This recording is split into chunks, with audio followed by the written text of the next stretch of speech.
तर मंडळी सर्वात पहिलं आपला भाऊ काय बोलतोय ते बघा आणि त्यानंतर आपल्या भावासाठी एक चांगली कमेंट करा.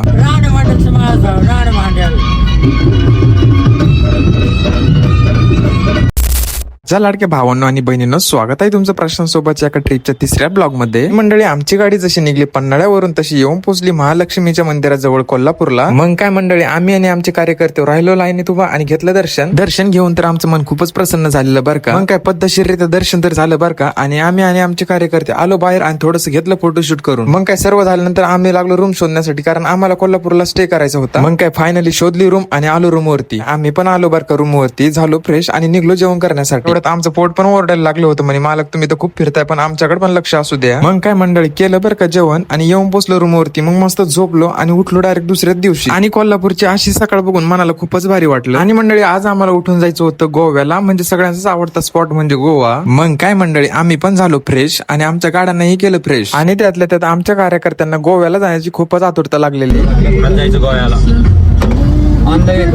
पण काय करणार मंडळी, आमच्या सर्वांच्या एनर्जी लो झाल्या आणि आम्हाला थांबावं लागले एका चहाच्या हॉटेलवरती चहा घेण्यासाठी. मग काय मंडळी आता आम्ही घेतो चहा, तोपर्यंत द्या तुम्ही फॉलोच्या बटनावर दानका ठेवून, म्हणजे कसं येणारे सर्व ब्लॉग तुम्हाला बघता येईल. मी काय म्हणतो मंडळी, आता आपण भेटू एका नवीन ब्लॉग सोबत. तोपर्यंत जय महाराष्ट्र.